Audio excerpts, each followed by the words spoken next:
The following has been copyrighted by digitalpfs.com. Any duplication or reproduction is prohibited. It is intended for training and educational purposes only and may not be distributed to the public. The views and opinions expressed are those of the speaker presented and not necessarily those of Primerica Financial Services. So, it was a good night last night hanging with everybody, and you guys obviously had a lot of fun. I snuck down and saw people karaokeing, dancing. Definitely don't quit your day job.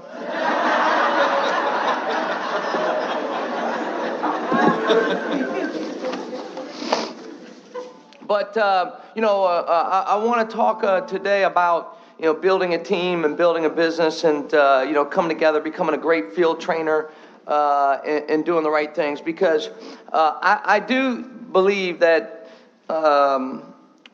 one of the reasons why I've had the relative small success that I have had is the consistency in message. I pretty much have done the same things, focused on the same thing from the beginning. I bought into something hook, line, and sinker and continued to do it. I remember hearing Shane Ruman one time say, hey, if there's 10 systems in Primerica, you could take the top best 9, you give me the 10th one, which is the worst of the 10. All I do is that 10th one.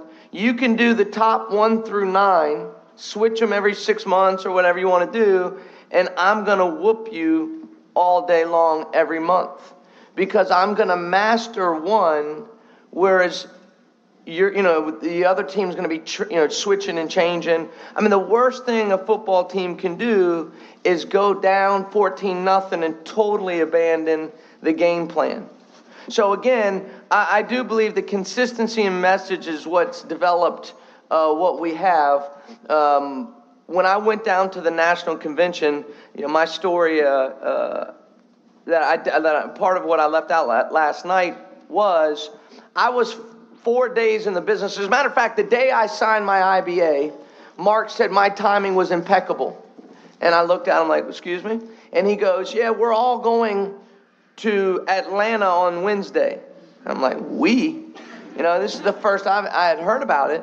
And he closed me on it. And so I went down there. And for 4 days, I thought I was going to be the financial guru. I have a finance degree. I've always been attracted to the stock market. Not to mention the reason why I joined the business was to do refinancing and mortgages, because in 2003, a lot of people making good money in the refinancing boom. So I thought I was going to be a financial specialist, and I thought I was going to be this, mutual fund manager, the next Warren Buffett. But when I went down to the convention, everything I heard and all the people, they'd say, hey, wait until this guy talks, wait until this guy, hey, this guy told, listen to this guy makes $1 million, this guy makes $1 million, $2 million, this guy makes, and every time they talked, they didn't speak about the best investment or the market trends or the 50-day moving averages. What they talked about was recruiting, expanding, duplicating, franchising, systems, duplication, and that would weird some people out. That would chase some people off. Some people might say, oh, that's one of those things.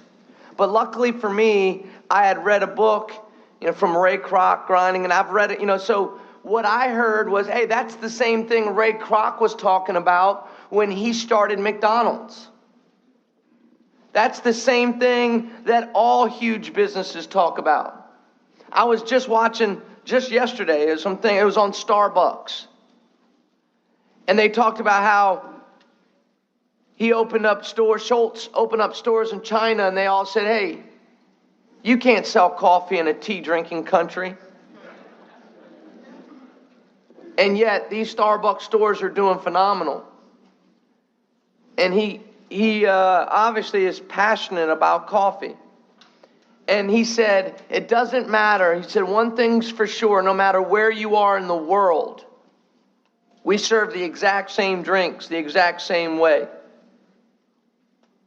Starbucks approaching, they were talking about the number they put out there was 40,000 locations. I don't think that's what they have, but that's what's in plan to open up. And it doesn't matter which 40,000 you go into, you're going to order the same drink, which will get prepared the same way. Systematic. And so when I heard that, I went down there thinking I was going to be the financial specialist, but I came back realizing that it was much bigger than that. Much bigger than that. I had a chance to own and operate my own organization, own and operate my own business. So I came and I went to work.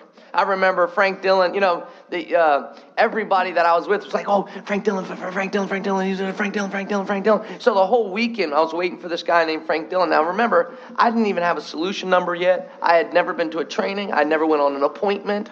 I had no real idea what this was about. And so everybody's like, Frank Dillon, Frank Dillon, Frank Dillon, Frank Dillon. And finally I waited like 3 days to hear this guy, Frank Dillon, speak. And I'm telling you, I didn't understand but one word. And it was like, a recruit.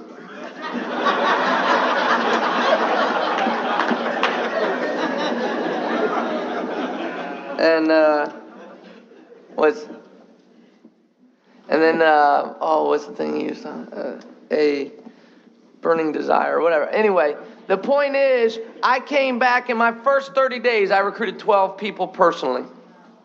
And that's where, we got to work. We set that tone early, recruited 12 directs in the first 30 days, and we got to work. Now, one of the things that I've realized is it seems the people that recruit the most are the ones that are brand new. I mean, Shaquille, Samir, we did so much more personal recruiting when we were young in the business than now being 7, 8 years along in the business.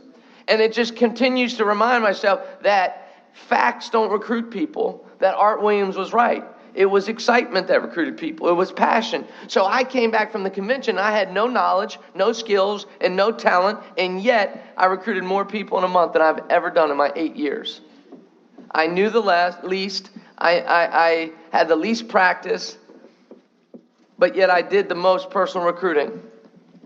So we got to come back from here being excited. We got to come back from here being passionate. We got to come back from here and lit up. I remember someone said at that convention and every convention, so I'm going to say it here.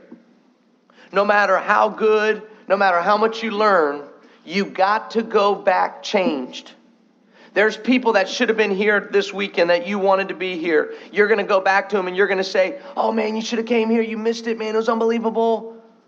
But what they're going to be really listening to is your actions.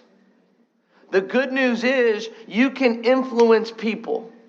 The bad news is it won't be by what you say. And but it will be by what you do. Every single one of us want to get better. Every single one of us want to improve. We want to make more money. We want to be in better shape. We want to have a better spiritual life. So if you've ever asked anybody the magic question, hey, how would you like to make $2,000 a month if you can earn it working 10 hours a week? And if they said no, it's not that they don't want to do it. Who doesn't want to make $2,000 part-time?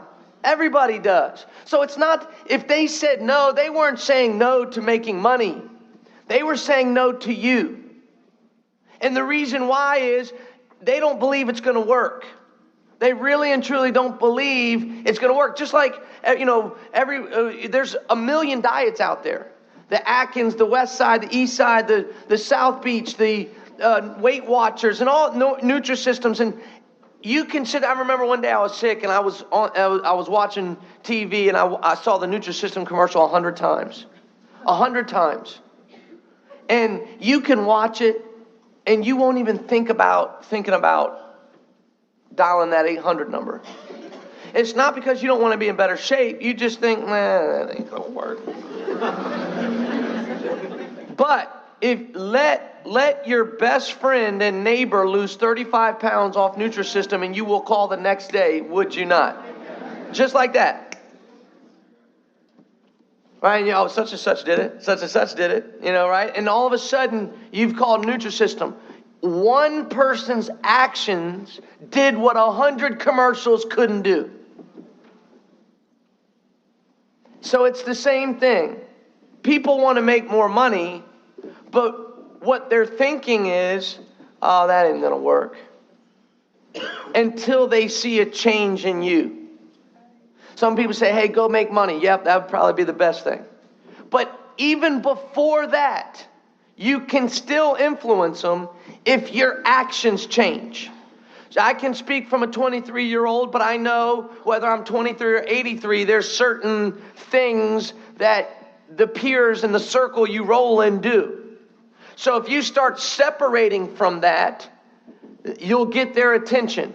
A 23-year-old, we went out on Thursday night. We did happy hour on Friday. We slept in on Saturday. You get into the car and it's rock and roll or hip hop. And, we get to and all of a sudden things started changing, right? Instead, they get in their car, hip hop. You get into my car, Bill Whittle.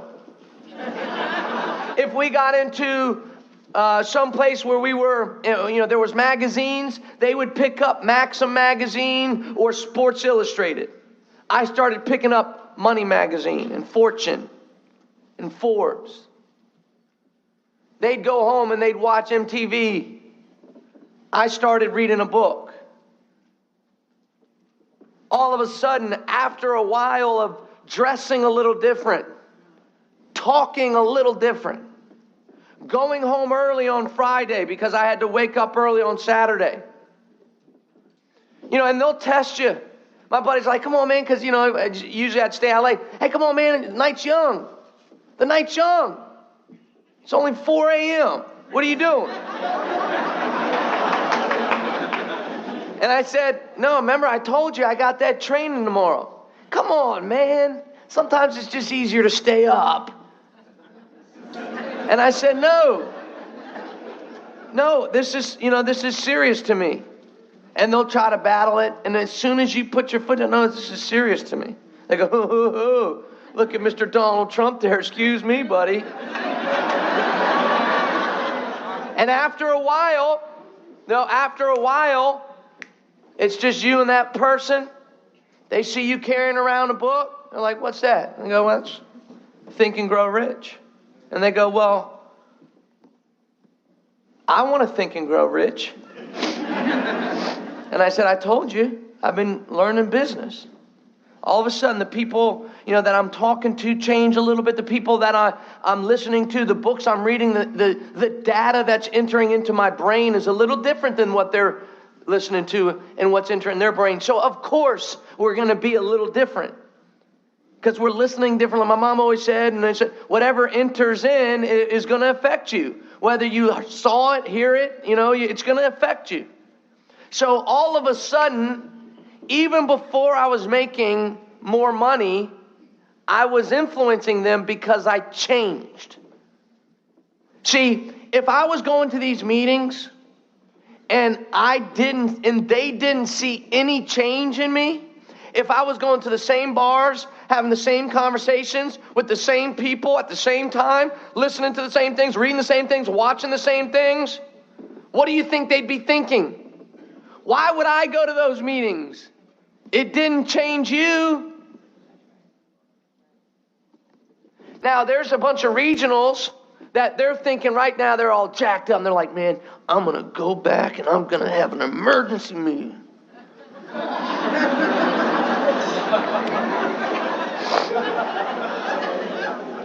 They're like, man, I'm going to get Bob, Tom, and Tim. And they're going to get back and say to the guys who say, we're going to be #1 in the state. And you know what they're thinking? I've heard that before. And you're going to say, no, this time it's going to be different. And they're going to say, you said that before too. And after a couple of weeks, as always, motivation fades. And your team never really bought off on what you were selling because it was all words. But if you will go home and you say, we're going to be number one in the state, we're going to be the top team, we're going to be number one, everything's going to change from here. And all of a sudden, you start doing something different. And it doesn't even have to be that big. Just start calling them every morning at 8:30 a.m. and every night and now these are your core group, let's say. You call them every night at 10:30. That's it. 2 minutes in the morning, 2 minutes at night. And you're saying things like, hey, good morning, I'm at the office, man. I'm already going to do what we're going to do. And put something in the man. It's going to be unbelievable. We're going to have our best month ever. Okay, talk to you later. And then you come at night and you say, hey, listen, Bill recruited one guy. We did 5 interviews, man. The office is smoking. We're rocking. It's unbelievable. Hey, see you tomorrow. Boom. And after about 5-7 days in a row of you doing that, one of those nights they're going to get off the phone at 11. They're going to lay their head down on the pillow and they're going to think, you know what? Maybe this time it is different. You know what? Maybe this time we will be number one. Man, wouldn't it be cool if we were the state champions? What if this thing actually really worked? What if we actually won? And all of a sudden they start buying into the picture you're selling. They start buying into the vision you're selling. Not because you were great with words, but because you changed. Because something has altered. And that's what influence is. Change. So I always, at every Fast Start school, at the back of my notebook, I have a list of changes that I want to make as I come back from this Fast Start school. It might be small. Usually the small ones are the big ones. I remember hearing Bob Safford say one time, the changes one has to make to become a multimillionaire are so small and seemingly insignificant that most people never make the change because of how insignificant they seem. So again, I do think that where we are, I've kept the message of large numbers of recruits because truthfully, the thing that I wanted big and fast. I remember hearing, you got to stop thinking small is big. You got to stop thinking slow is fast. I wanted it big and I wanted it fast, and there's only one way to do that. And that's getting in front of more people than your counterparts, more people than your peers. You got to be going on 100 appointments when they're going on 10. You got to be doing 100 interviews while they're doing 10. That's the way you collapse time frames. That's the way you fly past people, is that you do more in a shorter period of time. And the only way to do that is to recruit large numbers so that you're collapsing time frames.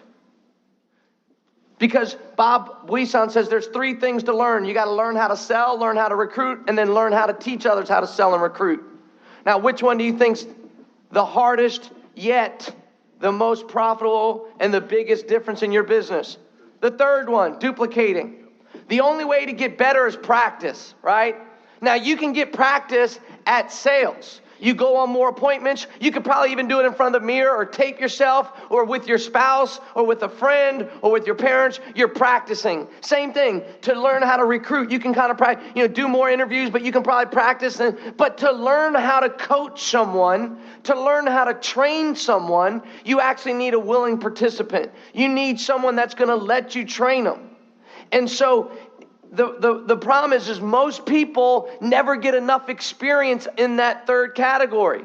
They never get enough experience in training others. Because if all they do, I don't know what the exact numbers is, but let's say it's 1 out of 5. 1 out of 5 people let you train them. So if you recruit 3 or 4, even though you have 3 or 4 IBAs, you might not have any experience in training someone. That's why it's so important to recruit large numbers. So again, step 1 of the system was recruiting large numbers. And we would recruit large numbers, and people would talk and they'd say, oh, that kid, he doesn't know what he's doing. He doesn't know what he's doing. Look at, he's recruiting a bunch of people. He doesn't know what he was doing. If I recruited 100 people, I'd do 300,000 in production. And the truth is, I didn't know what I was doing. But I wasn't stagnant. I was learning faster than most. because 80 recruits coming through, you have to learn quick. You have to adapt. Plus, you have the opportunity to do that. So recruiting large numbers got me to learn very fast at what worked, what didn't, what changes needed to be made. Somebody finally whispered and says, "Psst, you don't get paid to recruit people." So then step 2 was licensing large numbers. We started focusing on double-digit licensing.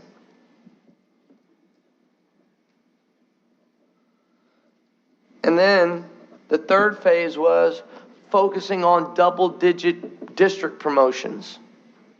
Every month getting 10 people promoted to district. Every month having 10 people going out and getting off to a fast start and doing 3, 6 sales. Going on 10 KTAs. Recruiting 3, 6, 10 people. Every month trying to add 10 producers to the business. They say you're not serious about being RVP if you don't double-digit recruit. That's what they say. Now, why is that? I don't know. And I remember hearing somebody says, hey, why does water boil at 212 degrees? I don't know. But at 211 degrees, all you have is very hot water. At 212 degrees, you have boiling water, which creates steam, which can power a locomotive. But at 211, you just have hot water. I had a pilot that he was a captain at Fly Eye at Independence Air. Some of you, most of you guys probably haven't heard about it. It was in business for about 3 months, and he was a captain, and he told me, and I might have the wrong number, but he said flight was possible at 147 miles per hour. Now, with the new advanced jets, it's kind of different. They almost can hover up. But back in the day when it was like pure flight, what happened was the dynamics of it was at 147 miles per hour, the wind that was coming below it is what lifted it up. But it was exactly 147, except I don't know the exact number, but the number was like 147 miles per hour. And so the point is, someone said, well, why is it 147 miles per hour? I have no idea. But at 146, all you got is a fast plane going down the runway. And if there's a brick wall at the end there, all I know is this. I wouldn't be much concerned about why it's 146. I'd be concerned with making sure I get to 147 so I don't go into the wall, I go over the wall, right? And so, here's a stab at why it's supposed to be 10. See, if you really want to be an RVP, that means you're growing a financial brokerage. You're growing an agency. That's what you mean. You're growing an agency. And in order to grow, that means you have to get at least one more than you did last time. One more what? Well, let's say one more producer. You have to get one more sales agent, one more licensed agent, producer, one more producer in your business this month than there was last month. Does that make sense? Let's just say one more. Well, in order to get one more producer this month than there was last month, well, let's face a couple realities. The national average of recruit to licenses, because not everyone you recruit gets licensed. But we got to quickly embrace that. That's not a Primerica thing. That's a business thing. Hey, not everybody that goes to law school passes the bar exam, true or false? Do you think every person RE/MAX wants to get to be a realtor gets licensed? Hey, raise your hand if you've been to a real estate class, that you've tried to get a stab at a license. Okay, great. How many people were in the class? 30, 40. How many people got licensed? 10%. He said, let's say 5. Out of 30 to 40, 5 got licensed. That's not abnormal. That's normal. My father-in-law went to do the P&C class. Not the personal lines. That's 35 hours. He did the P&C. That was the 200-hour course. So all the people he was in there with were guys that were going to Allstate and State Farm. And it was 6 months. Monday, Wednesday, and Friday. There was 100 people that started. 3 got licensed. See, you just got to know the industry you're in. So, If 20% of the people get licensed and you have to grow by at least one producer, then the answer should be 5, right? 5 recruits, 1 licenses, let's go, I'm out of here. But there's one caveat. Not everyone that gets licensed makes a sale. True or false? But again, that's not a Primerica thing. That's a business thing. Not everybody that gets a real estate license makes a sale. True or false? Not everyone that passes the bar exam becomes a money-making lawyer. So in order to get a producer, for every 2 licensed agents you get, you'll get 1 producer. So if you recruit 10 people, 2 should get licensed and 1 should become a producer. Does that make sense? And I believe that's why they say you got a double-digit recruit to really grow. Because, the truth of the matter is, this is not one of these businesses that takes 1,000 people to make $1. The truth is, 2 to 3 good people, and you could be making $20,000 a month. 2 to 3 good people. The founder said that 7 to 10 key people will make you $1 million a year. This is not one of these deals where you need to recruit 50,000 people to make 100 grand. But you do have to be conscious about what the formula is. So again, for me, recruiting large numbers, licensing large numbers, and promoting large numbers. Now, here I am. I think I've gotten a reputation for the large numbers. And usually, people think large numbers, they're thinking you got to do it in groups. So what people try to do is they'll do a group op meeting, then they'll do a group orientation, and then they go to group trainings. And in my opinion, and it says it in the Success Handbook, that this business is built and leaders are built one-on-one. You have to pour one-on-one time into people. I think, so one of the I think wrong reputations is, yes, we recruit large numbers of people, but we are very, very meticulous about spending one-on-one time with them, with the right ones, with building that relationship and getting involved with that person. So again, I was talking on PFN. I do believe that the key is, the man or woman with the most licensed agents makes the most money. You don't have to be the best, but you want to have the best on your team, right? If you want to make a lot of money in basketball, you don't have to be great at basketball, but you better hire someone that's pretty good at basketball. But I still believe that there should be something burning inside of you that you want to be the best too. In order to learn how to sell a house, you have to first learn, in order to teach how to sell a house, you got to learn how to sell a house. So even though you want to have a huge team that is very good at this business, you first have to be that person. Because the leader of the organization, at some point, the leader of the organization has to be the hardest working person of that organization for at least 2 to 5 years. Hey, Bill Gates doesn't work at all right now. But there was a period of 7 to 10 years where nobody in Microsoft outworked him. Nobody in Microsoft was more valuable to Microsoft than Bill Gates for 7 to 10 years. True or false? That's the case with all, Steve Jobs, Michael Dell. Hey, they might be living the good life now, but for a period of time, there was nobody more valuable to the organization than them. You look at Art Williams, same thing. He's, billionaire. He's got, the whole deal. But the truth is, there was a period of time where he was the best and most valuable player and the hardest working player in the organization. See, I think in order to be a great coach, you got to be the hardest working person in the organization. Your assistant coaches can't be outworking you.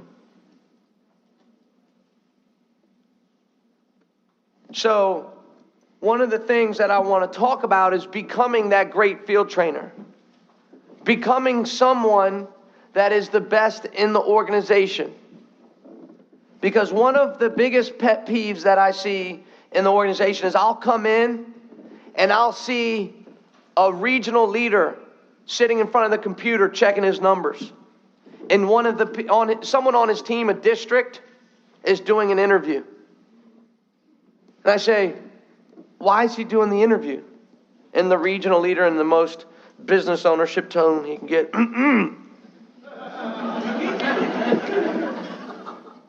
I wanted him to get practice.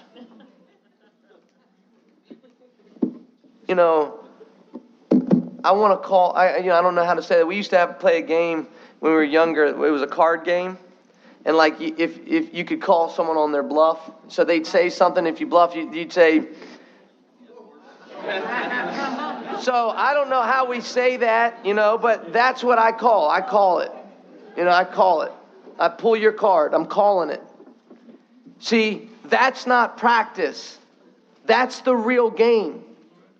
There's a real life body in there that could be the next Jim Coker. That's not practice. Practice is at night in front of the mirror with a spouse, with a friend, practice drill rehearsing, with a recorder. That's the real game. So why would you be letting somebody else do it? When did it stop being about you getting good and all of a sudden go to your team getting good? Why are you so worried about them getting good and not worried about you getting good? Because the truth of the matter is, it takes a long time to master something. A long time. 10,000 hours, they say, it takes to master something. See, the good news is this. With Primerica, there is no layoffs. This is the last thing you have to get great at. But you do have to get great at it. I feel very blessed and fortunate to have found this at 23 years old. Because I was in the bank the other day, and they had one of those TVs, and it was just flashing stats. And it was an ad to roll over the 401k. So they were trying to get 401k rollovers to IRA. And you know what the stat was? The average American will go through 10.3 jobs. Now, what the bank's thinking is that's 10.3 rollovers, right? But what I'm thinking is, it's impossible to get wealthy at something you're not a master of. It's impossible. Again, the laws of physics don't cease to exist in American business. You cannot sow average and reap wealth. You cannot sow okay and reap excellence. See, the reason why it's impossible to get wealthy when you have 10.3 jobs is because as soon as you get good at something, not master it, but as soon as you're getting good, boom, you got to change and go back and learn something else. So you never really master anything because every 4 or 5 years you're changing. See, there's a lot of hustlers down in South Florida. I'm sure there's a lot in New York too. And so I talk to them. They're like, well, me, I do a little bit of real estate, a little bit of mortgages, but I got a car detail service. You know what I'm saying? I can sell you a phone service. I got watches. You want watches? You like watches? I got international phone cards. You want some phone cards? Pretty much, I do taxes too. In the season, I do taxes. So and so what they are is they're trying to get their hand in all the jobs, and they think they're smart. They think that they got it figured out. But you know how it says is be careful being a jack of all trades and a master of none. The fact is, anybody that's ever gotten wealthy got wealthy mastering something. See, they see people like, a Jay-Z or a Puffy who are now in multiple industries. But the truth is, they made their money one way, and that was music. See, you can diversify money, but you cannot diversify time or focus. Try to be 50% in Fort Lauderdale and 50% in New York at the same time. Now, you can have 50% of your money in New York and 50% of your money in Fort Lauderdale at the same time, true or false? But it's impossible to have 50% of yourself. True or false? You can't be focused on that light and focused on that light at the same time. Unless you're Shaq. He's got one of them wandering eyes, you know what I mean? He's like looking. Oh my God. Hey, You can't, you can't be focused on that and that. So again, everybody that's ever gotten wealthy did it mastering something. Donald Trump is not wealthy because he was kind of good at this and kind of good at that. No, he mastered the real estate development business. Michael Jordan is not wealthy because he was kind of good at football, kind of good at basketball. No, he mastered basketball. Tiger Woods is not famous and wealthy because he was kind of good at this and kind of good at, he mastered golf. See, the wealthiest person in South Florida, you know what they did? They mastered trash. Wayne Heisinger mastered trash. Doesn't matter if you're a janitor, a car wash, if you master it, if you're the best, you will get wealthy. It says if you master your craft, you will perform in front of kings. And so the truth is, even though this is an overriding business, trust me, what attracted me to this business is I'm ambitiously lazy. I wanted to get to a point, and passive income, to me, that was the end. Passive income. Doing a lot of work now, so at some point, I don't have to do anything and I can get a lot of money. That was the end. I know, this is an overriding business. That's where we want to get to. But you have to first do all the work. Then you get all the money and all the time. And everybody wants to skip that part. Well, the longer you go fighting that part, the longer you'll go without getting to the part you want to be. And I'll tell you, it's a disease that runs rampant in Primerica. I go to different trips. People ask, how do I get my guys to set more appointments?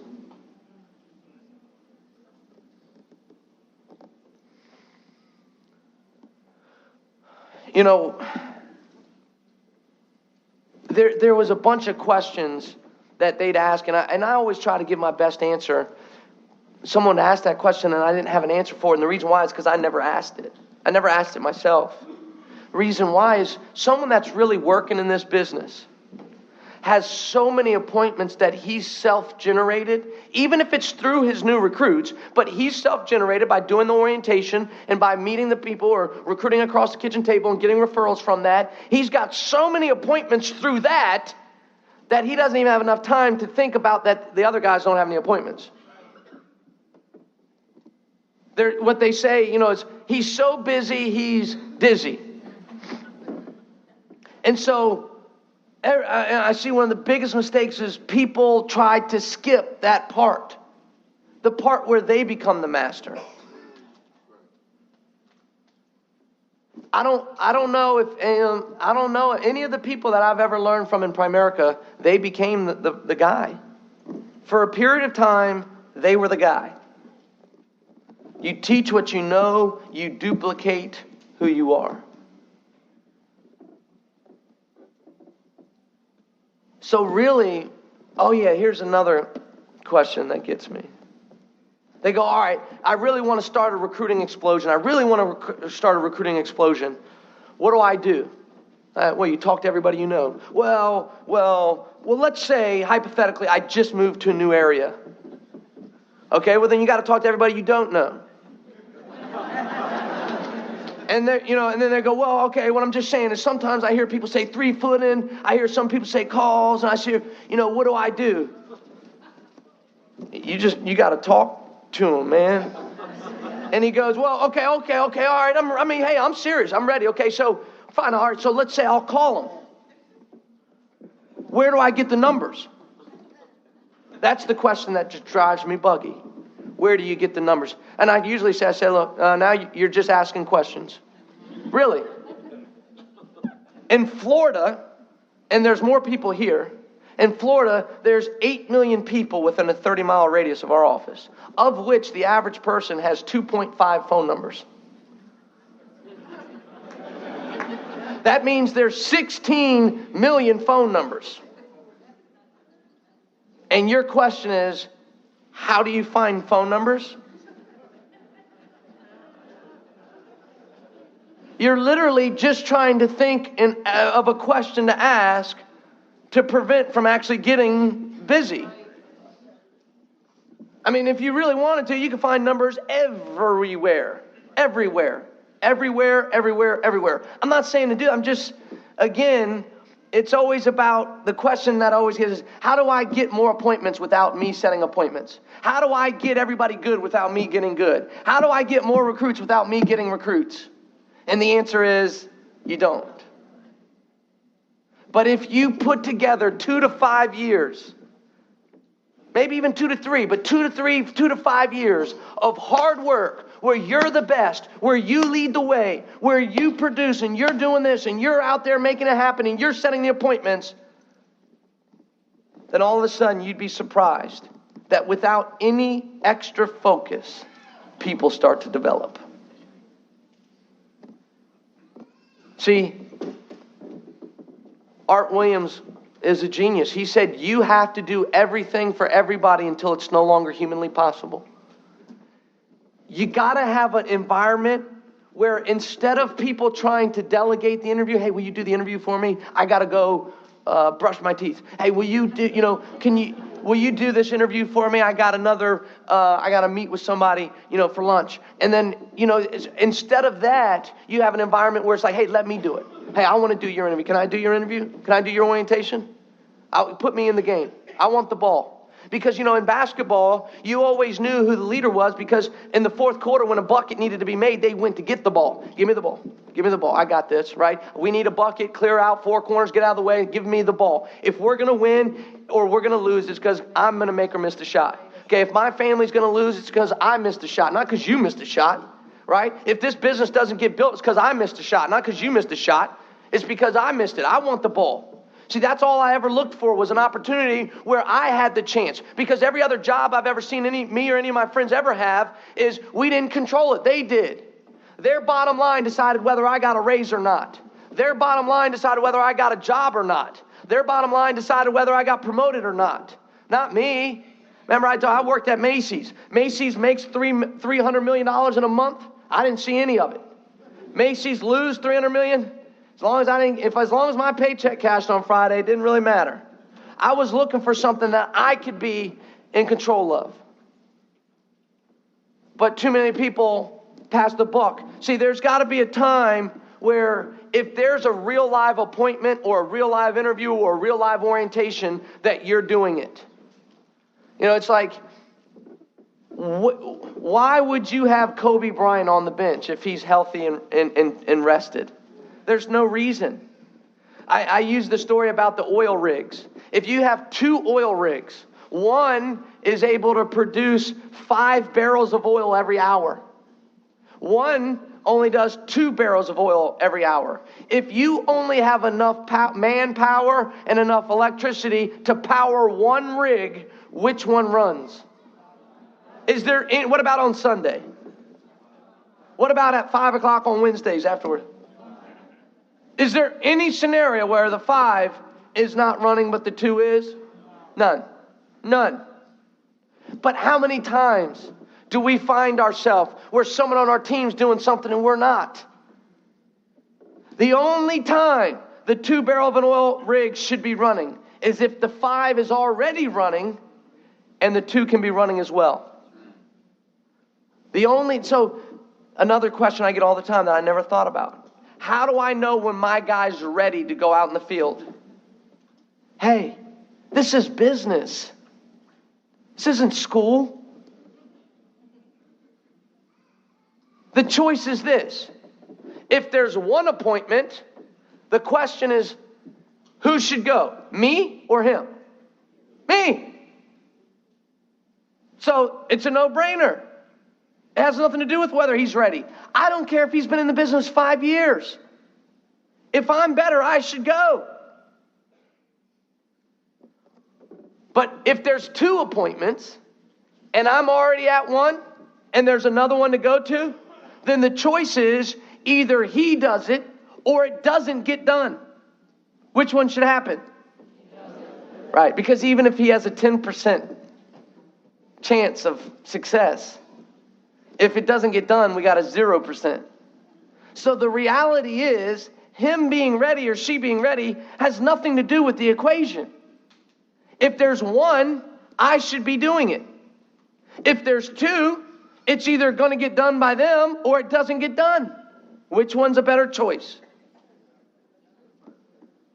I've had people that were doing, one-on-one interviews within their first week because they brought so many people their first week that I had interviews all day long, and there was people that came outside that they had to hop on the horse. They had to hop on the horse. And the funny thing is they didn't even second guess it. Like, all right. And they got on with confidence and they did it. But then there's also, if they haven't brought a lot going on, I'll be doing interviews for them 2 years down the road. So I really, want to talk today about being the best and about being the head coach and the responsibilities that entails. If you want to get in front of your team and really say, hey, we're going to be number one in the state. We're going to be number one in the nation. You're going to be a part of a championship team, which everybody wants to be a part of. But if you want to say that and have credibility, you can't miss practice on Wednesdays. You can't have everybody else running and you're sitting there drinking coffee. That's not leadership. You see all the movies where a coach comes in and turns a team around, from being a mediocre team to having a team of high expectations, that coach is borderline crazy. He always comes in there, he has more discipline than normal, but he's always showing up earlier, staying up later. He never asks anybody to do something that he's not willing to do. So if you really want to have credibility saying, we're going to be number one, we're going to be the top, we're going to be the champ, we're going to be number one, they can't see you passing the buck.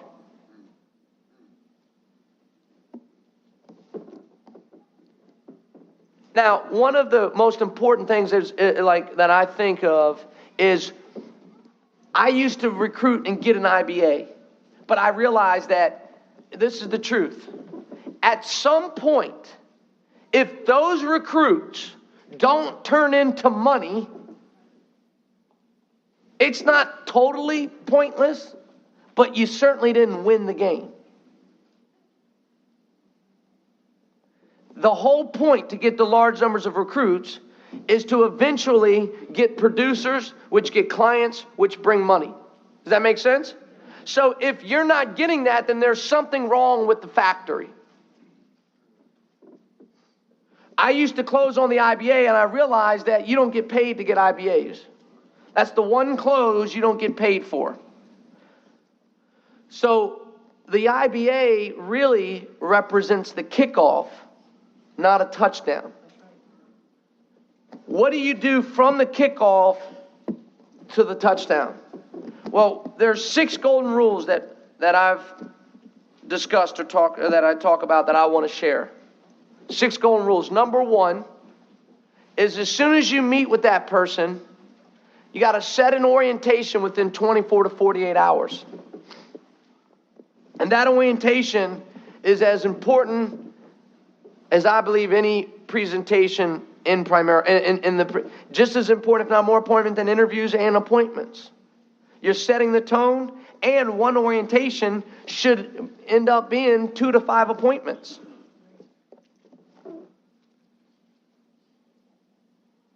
So set the orientation within 24 to 48 hours. That should be non-negotiable. I've had people say, no, Brett, you don't understand, I'm busy. And I go, no, you don't understand. The way the system works is we have to get back together within the next 48 hours. They go, well, I just can't do it. And I say, well, I wish you the best of luck then. They go, well, no, I'm not saying I'm not interested. I know I am. They go, whoa, I didn't know it was like that. I go, well, look, I'm not saying you can't come back a week from now. I'm sure Brian would love to do an orientation a week from now. And I promise you, I've really only had to get to that point maybe once or twice. Because they're either serious and they'll find a way to meet an hour and a half to 2 hours, or they're not. But I made a decision that I wasn't going to bend on that.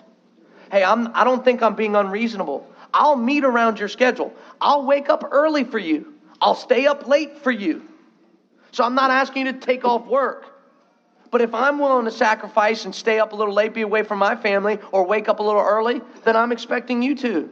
And if not, for an hour and a half, then let's face it. Maybe you're just not as, interested as you thought. But once people see that I'm serious about it, then they adjust. I'm telling you, I've only had to get to that point maybe once. Because once they feel it, they go, okay. Yeah, we can meet. I'm sure I could peel away from work or whatever an hour early. So make sure you stick to that. Number 2, call them that day and every day thereafter. Got to build a relationship. Touch them every day.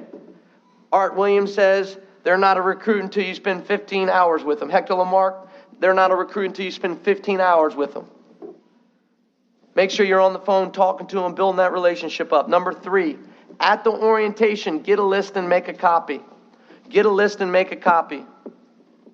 Number 4, set at least 2 appointments and 2 interviews. At least. At the orientation.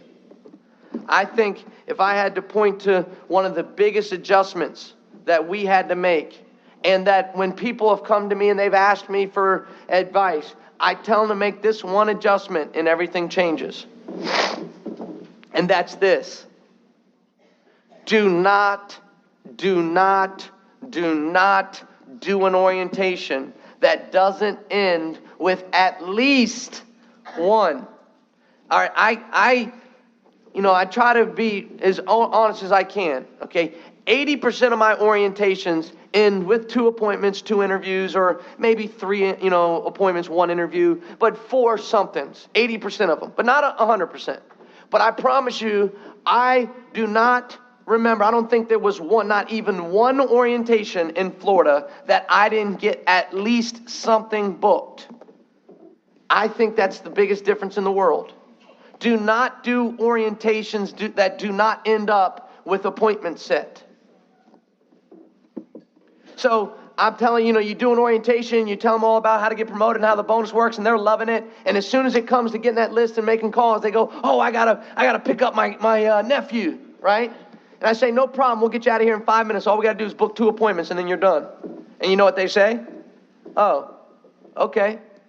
I say, don't worry, we'll get you out of here in 2 minutes. All we gotta do is book 2 appointments. We're out of here. Because if you talk about that awkward, they're going to get that awkward feeling of calling the people they know, right? And it's a little bit awkward. If you introduce that awkward feeling without holding their hand to get them to overcome it, they're going to go home that night and they're going to think, man, I didn't like feeling like that at all. And they have no reason to feel like that because nothing got accomplished. There was no success. See, if they felt like that, but they saw some success, they might be thinking, man, I didn't really like that feeling. Hey, but what if Bob comes in to the interview and he ends up making $100,000? I don't know if I can do it, but I know Bob can. I mean, Bob was, he was the president of the school. He was this, that. Man, he could be awesome at this thing. Man, it'd be awesome. Right? Or, man, I don't know if I like that feeling, but man, my uncle and aunt, man, they might be, what if they become a client, man? What if I got that, what if I got that $500 bonus? Oh my gosh. So even though they had that uncomfortable feeling, they used courage to overcome it, and they got rewarded for that courage. But if you get them to kind of use that courage to overcome that awkward feeling, and there was no reward for it, I'm telling you, they're going to hesitate, if ever, to come back. Because they did one of the most awkward things they've done in a year or 2, and yet they see no reward for it. If there was ever any one thing to change, I would say make sure you set appointments and interviews at the orientation. And so I know it's awkward. I know they're sitting there looking at you, and they're weird, and they're nervous, and you're just as nervous, if not more, than they are. So you're sitting there looking at them and they're looking at you. You're tensing your calf muscle under the table, right? Because you're all nervous. And they're looking and then the minute they say something, they go, hey, I think I got yeah, you're probably right. Well, we just do it on Saturday training. That's what we do. They don't even tell us. They're just like, hey, I have to, they're going to say, I have to go. Yeah, you got to go right now. I understand, but we'll just do it later. And he was like, no, I just got to go to the bathroom. Oh, okay. Yeah, okay. Yeah. See, we're so nervous that we're letting them off the hook because we're really letting ourselves off the hook. Shame on you. Because see, we overcome that same fear when we're out on a KTA and we ask for a life check. Yeah, it's nervous. But why do we do it? Because we know if we overcome that nervous feeling, we get that check. 2 days later, we get $500 or whatever it is. True or false? Shame on you for using the courage to overcome that, but not using that courage to overcome that new person setting appointments when you know deep down that that has to do with their success. When it comes to your success and your money, you use your courage. When it comes to theirs, you don't. Shame on you. That I believe has more to do with setting the stage than ever before. You got to dig in there and set that appointment. Number 5, meet one-on-one then group, one-on-one then group. You got to hold their hand throughout training. So maybe you come back, you do a one-on-one phone, call session where you're setting up more appointments or more interviews. Maybe they're just watching you. Some people are slow bloomers. So it doesn't mean they don't want to win. They maybe just they've never done a work like this before. They've never contacted someone before. They never spoke in front of a group before. So they just need a little bit more hand holding. I really believe this. If you're not meeting one-on-one with them for 4 hours a week, then you're really not training them. You can say you're training people, but you're not. Not in my opinion. Because see, now what's one-on-one? The best one-on-one training is going to do an appointment. Okay? That's the best. Second best, I guess, them watching you do an interview or an orientation. Okay, the best is them doing appointments. But even if they don't have appointments, you still got to invest one-on-one time with them in the beginning until they prove otherwise, that they don't deserve it. Because I'm telling you, want to know the great paradox? The trainers, they go, first, the trainees, they go, man, if this guy would train me, I'd set some appointments. And the trainer's thinking, if this guy'd set some appointments, I'd train him. Trainees thinking, man, if this guy would train me, I'd set some appointments. And back and forth it goes. And what I'm saying is, for those first fragile 2 to 4 weeks, invest 4 hours one-on-one, 2 hours on Monday, 2 hours on Thursday, or whatever it is. 2 hours on Thursday, 2 hours on Saturday, one-on-one. And if that means you're there with them providing emotional support while we set those first couple of appointments, then that's what it is. Because that's so extremely important. It is not going to be built just going, them coming to Thursday training, Saturday training, Thursday training, Saturday training, Thursday training, Saturday. They got to come to training, but they should be meeting one-on-one in the meantime. Number 6, treat everyone like they're direct. Do not leave the success of the new person in the hands of someone that can't handle it. You have to train everybody like they're direct until it's no longer humanly possible.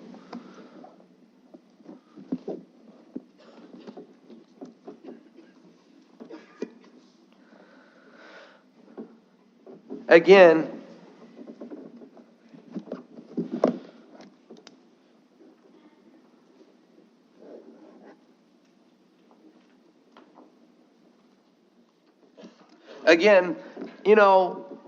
I am now, I think, 26 wide. 26 wide. Actually, I think I'm 28 wide now every month that show up on the daily blast. 8 RVPs, 20 in the base shop. 28 wide, but guess what? I have 9 RVPs, 8 direct, and 1 second. 28 legs, 9 RVPs, and all 9 RVPs have come from 2 legs. Both legs were 9 licenses deep or deeper. One of the legs, I personally trained. I did every interview and every orientation and field trained them all until it was 11 licenses deep.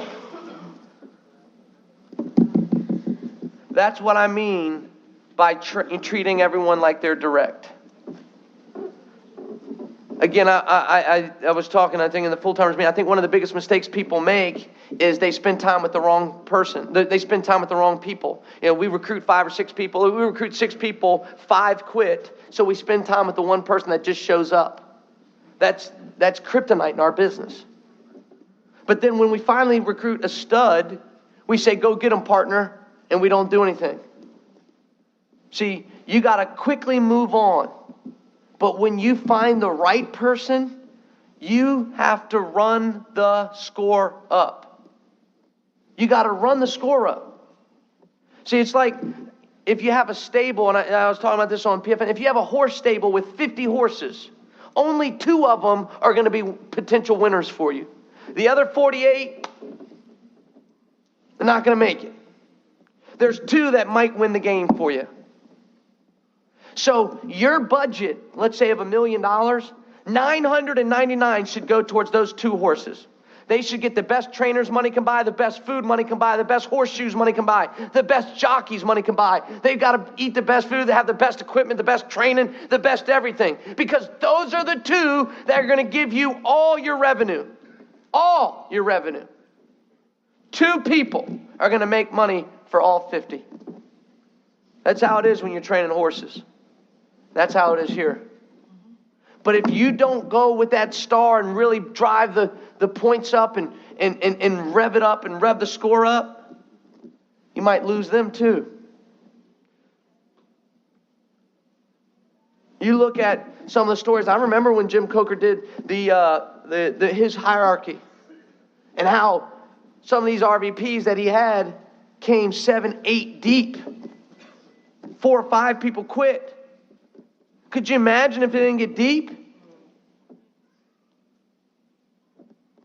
And then lastly, when I see people that they have a system, and again, I started with stick with the system, stick with the system, stick with the system, because what ends up happening is you're going down a particular system, and when you reach something that you're uncomfortable with, instead of overcoming it, what ends up happening is you listen to a CD or a tape of someone that does it differently, and you go, oh, well, he doesn't do it like that, so I'll take this part here. And the only reason why you did it because you were really uncomfortable with this.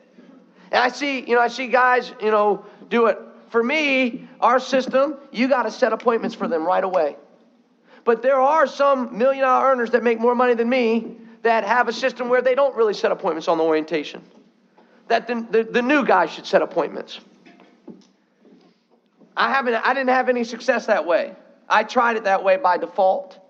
Okay, my philosophy is if you want it done, you got to get it done. And I heard, if Bob Safford said, if you invite them to the meeting, they might come. If you bring them, they will come. But that's the same thing with everything. You tell them to set appointments, they might. You set the appointments, they will. So again, I think you gotta follow the system, carry out, because it's different. When there was, hey, they set the appointments, the reason why it was primarily recruiting across the kitchen table. And I think that's the best way to recruit. The best way to recruit is across the kitchen table. And if you recruit across the kitchen table, I think they are more likely to set appointments without necessarily needing you to do it. Even though I probably still do it, because again, if they do it, you might. If you do it, they will. But to take someone that's come in through an interview or an op meeting and expect them to set an appointment, I think is too much. Because they didn't come in through an appointment, they came in through a one-on-one interview. So if you're going to leave them to their own device, they're going to do what? They might set an interview, but they're probably not going to set an appointment because they didn't do that. Does that make sense? So when you heard people say, hey, they're going to set their own appointments, it's primarily because 99% of their recruits came from the kitchen table, and they're more likely to set appointments across the kitchen table. But if you're getting interviews one-on-one, recruits one-on-one or from the op meeting, chances are they're not going to set KTAs unless you hold their hand to do it. Because they don't even know what one is. They didn't see it. Does that make sense? So that's why it's so important, if you're going to go through a system, that you follow through with the system. You can't pick and choose particular areas because it's more comfortable for you. I'll tell you what though, now the timing is the best for Primerica. We really have a special time to get wealthy, to help a lot of people, and to make something special happen. You have a chance right now to earn double equity, to not only own and operate your own company, but to own Primerica. So your wealth can grow twice as fast. There are periods of times come along where you can get, literally, I really believe this, you can get wealthier in the next 2 to 5 years than people did in the last 15 to 20 years combined, because of what's on the table with the equity and owning your own business. Guys, now is the best time to be in Primerica. I'll see you at the top.